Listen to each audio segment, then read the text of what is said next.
इतिहास अनौठो लाग्दो असम्भव संयोगले भरिएको छ। जब अनौठो लाग्दो संयोग हुन्छ, धेरैजसो मान्छेहरू दुई गुटमा विभाजित भएको पाउँछौँ। कसैले यो केवल एक संयोग भएको मान्छन् भने कसैले यसको पछाडि केही न केही अर्थ वा सन्देश छ भनेर मान्दछ। यहाँ हामी इतिहासको सबैभन्दा आश्चर्यजनक संयोग सङ्कलित गरेका छौँ। यी 5 संयोगहरू अविश्वसनीय लाग्न सक्छ, तर सबै सत्य छन्। नम्बर 5, पहिलो विश्वयुद्ध अस्ट्रियाको आर्कड्युक फ्रान्स फर्डिनान्डको हत्यासँग सुरु भयो। राजकुमारलाई सन् 1914 जुन 2 मा सारायेभो गाडीमै हानिएको थियो, जुन फलस्वरूप पहिलो विश्वयुद्धको मुख्य कारण बन्यो। उनी आफ्नो मृत्युको समयमा सवार कारको लाइसेन्स प्लेटमा AIII 118 थियो। यसलाई अर्को रूपमा A1118 व्याख्या गर्न सकिन्छ।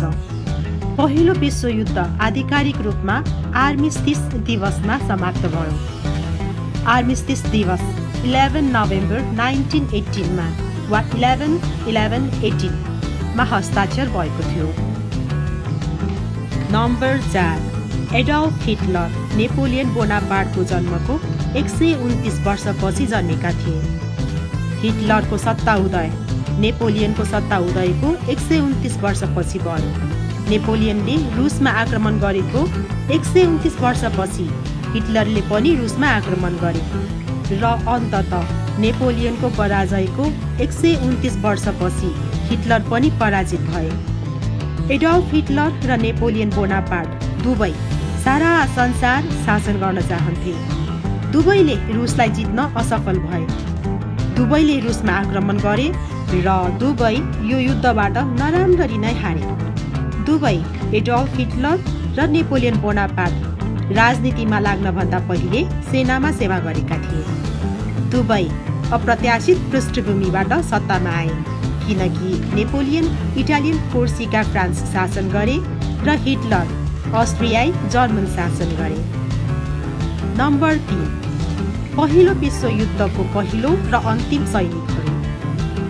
पहिलो विश्वयुद्धमा मारिएका पहिलो र अन्तिम ब्रिटिस सैनिकहरूलाई बेल्जियमको सेन्ट सिम्फोरियन चिहानमा गाडिएको छ। उनीहरूको चिहानहरू मात्र 6 मिटर टाढा अवस्थित छन् र उनीहरूको चिहानहरू अगाडि पछाडि छन्। यो कुनै योजना गरिएको थिएन, जुन एक प्रमुख संयोग हो। जब पहिलो विश्वयुद्ध समाप्त भयो, यसले अनुमानित 10 लाख बेलायतीहरूको ज्यान लिएको थियो। तर कुनै पनि योजना बिना युद्धको पहिलो मृत्यु भएको 17 वर्षीय सैनिक जोन पार र अन्तिम रेकर्ड गरिएको जर्ज एडविन एलिसनको चिहान मात्र 15 फिटको दूरीमा रहेको छ। नम्बर 2, एक महिला टाइटानिक, ब्रिटानिक र ओलम्पिक जहाज दुर्घटनाबाट बचे। मिस अनसिङ्केबल वायोलेट जेसप 3 विशाल जहाज टाइटानिक, ब्रिटानिक र ओलम्पिकमा सवार थिए। 3वटै जहाज दुर्घटनामा पर्यो, तर उनी यो कथा सुनाउन बाँचे। वायोलेट जेसप एक नर्स र समुद्री लाइनर भण्डारी थिइन्, जसले सन् 1912 मा टाइटानिक र सन् 1916 मा यसको बहिनी जहाज HMHS ब्रिटानिक दुवै घटनाबाट बचेर मिस अनसिङ्केबल उपनाम कमाए। उनी तेस्रो जहाज RMS ओलम्पिकमा पनि थिए जब यो एक युद्ध जहाजसँग ठोकियो, तर सौभाग्यवश उनी यहाँ पनि बाँच्न सफल भए। नम्बर 1, अमेरिकाका 2 राष्ट्रपतिहरू अब्राहम लिङ्कन र जोन एफ केनेडीको बीचको अनौठो संयोग। अब्राहम लिङ्कन सन् 1846 मा काङ्ग्रेसमा निर्वाचित भएका थिए भने जोन एफ केनेडी ठ्याक्कै 100 वर्षपछि सन् 1946 मा काङ्ग्रेसबाटै निर्वाचित भएका थिए। अब्राहम लिङ्कन सन् 1860 मा राष्ट्रपति निर्वाचित भएका थिए।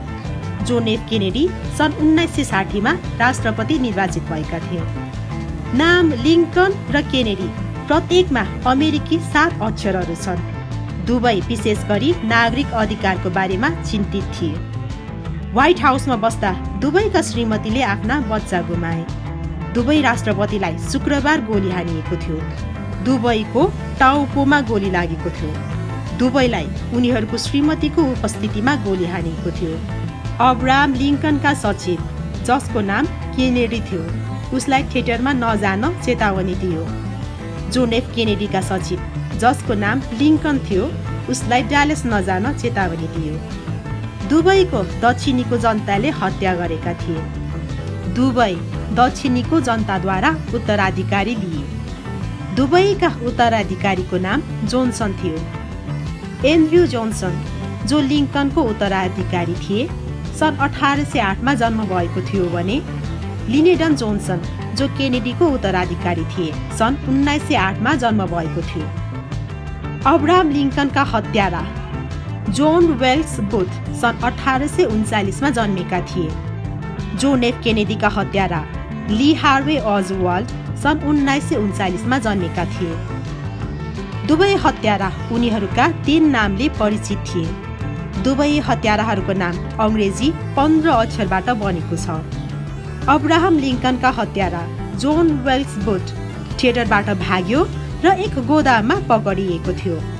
जोन एफ केनेडीका हत्यारा ली हार्वे ओजवाल्ड एक गोदामबाट भागे र एक थिएटरमा पकडिएको थियो। दुवै हत्याराहरूलाई उनीहरूको ट्रायल भन्दा पहिले हत्या गरियो। धन्यवाद।